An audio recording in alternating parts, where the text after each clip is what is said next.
Schottenheimer! Pack your bags! We're here to send you back to hell! Get ready to feel Kung Fu! Welcome back, everyone. It's Charlie. This will be my full Rick and Morty Season 9, Episode 3 video. There are a whole bunch of Easter eggs, references, WTF moments, so we will break it all down. It also seems like they really want the pool to be a big thing this season.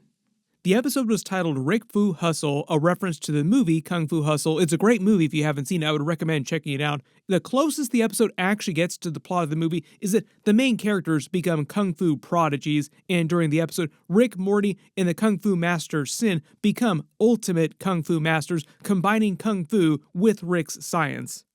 The episode starts with Jerry and the pool B story. They've turned a new pool into a big running bit across each episode this season so far, and Rick rants at the end of the episode that this is the pool season when he turns to camera, revealing that they plan on using the pool for plot in many episodes this season. But this is the first episode where the pool is a critical part of the actual plot.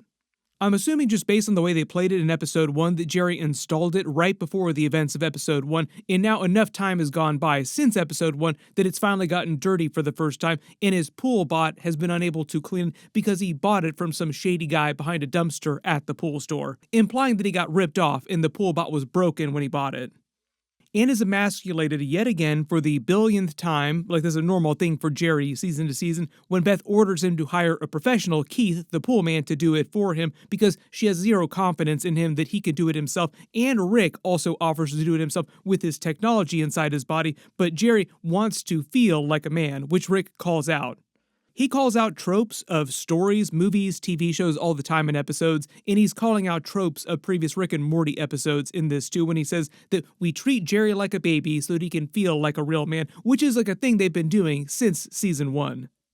But the funny thing is that even though Jerry winds up causing the major problem of this B storyline, he eventually solves it himself in a very gross but heroic way, and Beth ends the episode still thinking he's kind of worthless, even though he was able to do some stuff. He proves that he is somewhat useful, but they use it for the funny twist at the end of the episode, and we find out that infidelity is just the running vibe in their marriage at this point. Not even an unspoken secret. She's very open with him about her ongoing side relationship with her sentient hairdryer, which sounds even more intelligent in their relationship, even more intense than Jerry had with the pool bot. Beth and Jerry have also previously been shown to sleep with all kinds of other people, Jerry being gay or bi if you want to think about it that way depending on how you look at it, and Beth also being bi, getting it on with Space Beth all the time, who she has another side relationship with currently, that's still going on in the background. While the B story with the pool bot is getting started, Rick and Morty go to Trader Joe's because Rick loves hash browns for hangovers, and he's planning on taking Morty to Boob World finally, doing another Boob World gag. Morty's also wearing the Boob World hat. It's a running gag that they've continued in this episode that something always happens to prevent him from being able to actually go there. They've been doing this as a thing for several seasons now, it's his great white buffalo. If they ever do eventually end the series, they should end with Morty actually making it there as a crusty old man, I finally made it to the place. Rick also calls the Trader Joe's hash browns the most efficient booze absorber in the multiverse, and at the end of the episode, he says he's going to empty his seemingly bottomless supply of vodka that he has portaling into his flask, so it sounds like he was planning on doing that while he was taking Morty on his trip at the beginning of the episode already. Rick reveals he's turned his mouth into an air fryer, he's modified his body countless times like he saw at the beginning of the episode with all the pool devices. They've already used this for bits in several seasons. He's even modified all the family members' bodies too in previous seasons, like turning Morty into a car. In this episode, he also modifies Morty's body with science for the perfect kung fu too. As he backs up out of the parking spot, he gets into a fender bender with the Kung Fu Master Sin. They give him an eagle cry sound effect when they introduce him. There are a couple of these eagle sound effects across the episode. He is basically every Kung Fu movie trope, Kung Fu Master trope, rolled up into one. He kind of looks like Ping from Kill Bill, and there are a couple other Kill Bill references in the episode. They argue about who was at fault, with Sin trying to pin things on Rick, then explaining later in the episode that it was him who is at fault, and it's the only way that he knows to connect with other people is to get into fights, get into conflicts with them. The Kung Fu martial arts master whose only way of connecting with other people is by fighting with them. Then the A story picks up with him giving Rick the 5 fingers of death punch from Kill Bill that will explode his heart if he takes 5 steps forward. This is basically a punch that they hyped up during the Kill Bill movies. In the movie, Kiddo eventually learns the technique and uses it to kill Bill. Ping, the old kung fu master, taught it to her, and the big thing in those movies is that the technique was so secretive and powerful that Ping never taught it to anyone except for Kiddo. They also play on that in this episode where Rick and Morty have to jump through a ton of hoops to learn the technique, and then the master's master, Gerd Jerkins, tells them terrible things will happen if they misuse it, which they do and which does. There were a couple of weird things about this initial fender bender too, like the things that set off the A storyline. First, mostly that Rick was actually piloting the ship like a regular car. Like, why was he backing out of the spot? Because normally his ship would just lift off directly into the air. So it feels like they had him backing the ship up with the wheels here just as a plot reason. Like, we just needed to get into a fight, so we're going to have him do that, because it's not because he would actually be doing this if he were piloting the ship. If you couldn't tell, the Kung Fu Master Sin was played by Tom Choi, who's mostly known recently for Squid Game. He was the frontman. Rick calls him out as a Kung Fu trope. I don't really view that as a fourth wall break, but then calls himself Doctor Who Loki. The show has referenced Doctor Who before, and Dan Harmon has talked about how Doctor Who has inspired a lot of Rick and Morty. You can take the Loki Marvel reference to mean Rick is both a trickster and a god, but also the multiverse timeline storyline from Loki Season 1 and Season 2. NPC means non-player character, like a side character or background character in a video game that's just there for plot reasons to usher the characters on to like the next stage in the actual game. When he strikes Rick with the punch, Rick is too afraid and superstitious to test it on him and starts walking backwards until he can build a machine to fly him around. Then there are no scenes from the new intro that actually appear in this episode. None of them have appeared in episodes this season so far, so we'll probably see a couple in the future episodes. Rick then tries to use science to solve the problem and find out how the punch works, unsuccessfully destroying a number of sentient copies of himself to test the theories. He's done this before with his clone bodies. He's not afraid to kill them, but usually when he destroys them, they're not sentient this way. He says that they dumbed them way down, but they are still living, they are still conscious, and can probably feel pain. You also notice that all the ones that he creates that have physical legs also have jingle bells for balls.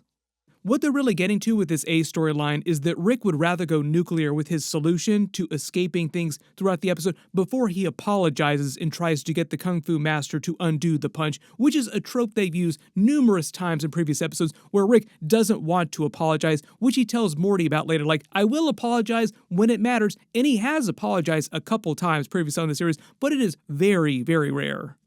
Rick will do almost anything to avoid apologizing for things or going to therapy. When he says commotio cordis, that's a real-life medical condition. It's an abnormal heart rhythm in cardiac arrest right after getting hit in the chest, which is basically this getting punched in the chest and then dying right after it. Mr. Kung Fu struck specific pressure points in me and induced commotio cordis. And when he starts talking about meridians, in traditional Chinese medicine, meridians are energetic pathways or channels through which vital life energy, qi, and blood circulate through the body. When Rick asks Morty why he always takes the side of the waiter, it also reveals they've probably had similar encounters like this at restaurants all the time. Like, it's happened many times in the past where Rick gets real pissed off at the waiters and Morty will have to defend them because Rick has just gone too crazy. They really play up this sucking joke, like it just goes on and on and on, like very, very juvenile humor between the two of them. Then Jerry tries to fix the pool bot by using a YouTube tutorial, but their version of YouTube in-universe is called GooTube. I don't know why they did this, why they didn't just call it YouTube. Maybe they don't want YouTube suing them. Not that I think that they would. I don't think I've ever heard about YouTube threatening to sue another company for using their name like this. And the actual tutorial video is weirdly specific to Jerry's current situation, emasculated pool dad with this exact same model of cleaner, like it's almost convenient for plot reasons, wink wink. And there are like 10 different jokes inside this YouTube tutorial bit that they do for Jerry. Using a YouTube tutorial to try and fix something yourself is totally normal. I've done it myself for simpler stuff in the past around the house, but the tutorial being overly long, like 3 hours and change, and turning into what sounds like some kind of demonic lore splaining and warning before the person actually explains how to reprogram the pool bot, the purpose of the actual tutorial in like the last 5 minutes of the video. Mostly to clown on ever-increasing ultra-long YouTube videos that take forever to actually explain the thing that they were supposed to explain, that they're telling you that they're going to explain. Usually the worst offenders of stuff like this are cooking tutorials. One of the other big gags here too is that he's vibe coding with AI, like the instructions he gets in the tutorial are basically generating vibe code for the poolbot to reprogram, which is the practice of coding new software entirely using AI prompts and just injecting the code into your device or whatever you're trying to reprogram. This is an actual real phenomenon, like people have started doing this more and more over the past 2 years since the big AI boom started, and it usually has very negative effects, like it doesn't work more often than it does work. And one of the other gags here too is that Jerry feels like a real man, like he's really accomplished, even though he didn't actually do anything. It was AI doing everything. And in real life, there's also this gag too, where a lot of people will vibe code and then suddenly say that they're amazing at coding, even though they're not doing any actual coding at all.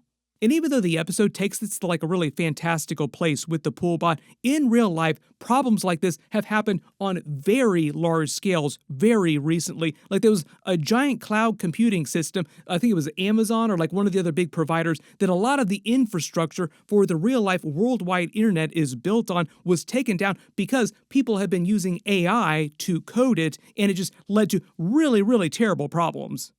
One of the other jokes here too is that even though the pool tutorial is overly long and Jerry skips through a lot of the middle part of the warning, if you actually listen to what the pool guy is saying in the tutorial, he's actually counseling Jerry and the other people that are watching it not to use this technique. Like the safety warning itself is like 2 hours of the 3-hour video. So part of the gag is that the guy is contradicting himself in the tutorial, which is also common in YouTube tutorials, like, here's this dangerous thing that you should never do, but also here are those instructions for how to do that dangerous thing that I just told you not to do. There have been many examples in real life of people's tutorials on YouTube, like actual YouTube videos that YouTube will take down for community guidelines, strikes, and violations that they view as being like really dangerous things that people are giving instructions for. When you actually look at the website that he visits to download the code from, it says hugging face. That also feels like it foreshadows the poolbot getting super freaky with him. And the one that he chooses to reprogram it with is called the Emmanuel Ivy maid model, which is a play on movies and TV shows where a sexy maid gets it on with the man of the house, then turns murderous, which also feels kind of like a Sydney Sweeney housemaid movie reference. In that movie recently, she worked as a housemaid for a family, got it on with the husband, then eventually killed him. But at least at first, the patch makes the poolbot actually clean the pool. I am the greatest husband alive! Morty then goes to Trader Joe's to pick up more hash browns for Rick because he's planning on getting drunk again, even though he's in the middle of solving this punch problem, and runs into Sin, who offers to teach him more kung fu. He reveals his master was called Sifu Gerd Jurgen, setting up the second half of the episode, and in his backyard, the whole setup here, the vibe, Morty practicing kung fu, feels kind of like a Karate Kid kind of reference. Sin then reveals that he's a total tool when he uses the technique on the cable guy to get out of having to pay him, then does it to Morty when Morty tries to criticize him for it. When Rick finishes his pod to fly around in until he can fix the punch, it feels kind of like a Sonic Robotnik kind of reference. Later he also winds up building one for Morty too. While this is happening, Jerry finishes cleaning the pool, brags about it to Beth, who loses her phone inside of a horse she's operating on. This is a joke, yes, like it's kind of funny, but you would be surprised at the number of times actual real-life doctors have lost objects inside patients or left things inside patients while they were doing surgery. It's a thing, it happens all the time. Jerry then gets it on with the poolbot for the first time. They really played up, like the love scene goes on for a couple minutes. I think him being so satisfied by it means to be a parallel for Beth getting it off so hard with the hairdryer. Like sexually, they're both more satisfied by the machines they have relationships with than with each other, which is kind of sad. The song that they use for this whole sequence is Luther Vandross's Lost in Your Secret Love, which they also use again at the end of the episode. Rick and Morty travel to the eastern Himalayas at the Tiger's Nest Monastery to get Gerd Jurgen, Sin's master, to teach them the punch so Rick can reverse engineer a solution, and they make a big joke of him having a very modern lifestyle, despite the trope of him being an ancient martial arts master, like he's watching trashy TV shows. His daughter is an ultra-modern Gen Z kid who's in this big polycule. His outfit also kind of looks like an airbender's outfit in Avatar: The Last Airbender. We find out he hates his former student Sin, and he punched his cat, Queef Richards, who's a play on Keith Richards. They agree to help him with his daughter in exchange for getting the knowledge to solve the punch. While this is happening, the poolbot tries to get Jerry to divorce Beth and schedule regular sexy time every day, and when the light turns red on it and it gets all murderous, it feels like a chopping mall reference, where a bunch of machines go on a rampage in a mall. It's a great B-movie, it's a classic. If you haven't seen it, I would recommend checking it out. and it tries to kill Keith the pool guy first. When we meet Gerd Jurgens' daughter in her polycule, she's played by Michaela Dietz, who's the voice of Amethyst on Steven Universe. That's probably why she sounded familiar. All of her partners look like various tropes, but one of the women also seems like she's dressed like Wendy from Gravity Falls. There's been a long history of Gravity Falls Easter eggs on Rick and Morty before, mostly in earlier seasons. I've already done a video about it several years ago, so I'll link it at the end of this. And when she says she was intrigued by the floating pod man and his little helper, it sounds like she was almost down to add them to the polycule for a second. Rick and Morty becoming relationship counselors all of a sudden is also meant to foreshadow them coming to an agreement with Sin later in the episode so they can team up together against Punchenheimer. Gerd warns Rick that misusing the secrets of Kung Fu will have dire consequences, which they do, and as a result, Rick now knows every secret of Kung Fu going forward, like now he is the ultimate Kung Fu master. We will see if they ever use this again for like a callback trope with some fight that he has in some future episode or future season. You also notice when he starts celebrating, he says wubba lubba dub dub again. It's been a while since he's said it, but it means that he's still in deep pain because wubba lubba dub dub is a bad saying. He doesn't say it when he's actually happy. They try to get revenge against Sin, and it turns into a big Kung Fu anime-style fight, like very big anime tropes here, with the way they call their moves out and give them hard-coded subtitles that they physically see in the episode, like physically exist in 3D space while they're walking around fighting each other. Rick and Morty also get many of their own super moves and physical subtitles. They play this up for like a big bit, where like hundreds of different super moves in the episode, and they just start describing random things and turn them into super moves. Maximum Overdrive Punch is meant to be a reference to the Maximum Overdrive movie, which was a Stephen King story about a murderous sentient truck, so when he calls the super move on this SUV, it goes after Rick trying to kill him. Their fight spills into the fast food burger restaurant, the laser tag building next door. They have a big callback to Clone Beth's question, Rick getting amnesia briefly, wondering which Beth is the clone. When Morty does the Control-Z punch, that's a joke on reversing actions in documents or like online or in programs sometimes. You Control-Z to undo the change you just made. Sin's reverse Uno move is also exactly like this, like reverse Uno that you play in a game. It does the exact same thing.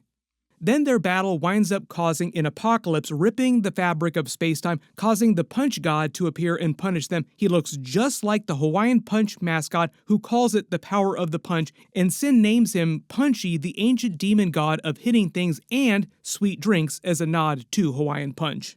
While this is going on, back at home, the poolbot floods the house so it can kill the pool guy by hacking the house, the smart devices around the house, including the house's defenses, which feels pretty powerful. We then learned that Punchy's champion is called Punchenheimer, a reference to Oppenheimer, the scientist who created the atomic bomb, a beast with 1,000,000 pressure points. You can let me know who else you think this is a reference to if you're talking about anime tropes.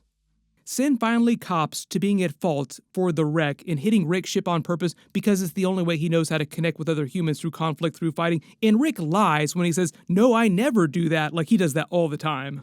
And they use the ultimate move of all Kung Fu to defeat Punchenheimer, which is a kick that Rick learns using his newfound knowledge of the art. They actually just use this joke on Vox Machina Season 4, where they joke that all of life's solutions, or most of life's solutions, can be solved by punching, and when punching won't solve things, then you kick, which is basically what they do in this episode.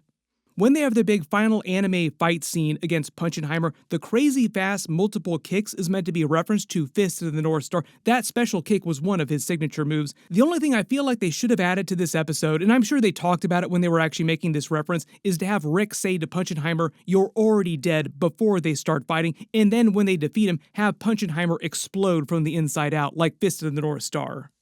Punchy also ends by saying, "Wasn't that refreshing?" Another nod to Hawaiian Punch.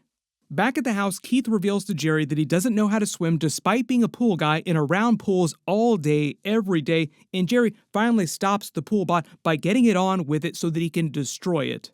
Keith also swims down to try and help him, then Jerry rescues him. So they do have a couple heroic moments, but they take it right back a couple seconds after this when Keith tries to extort money out of him, and Beth finds out what was really going on and reveals that she's also been getting freaky with the hairdryer.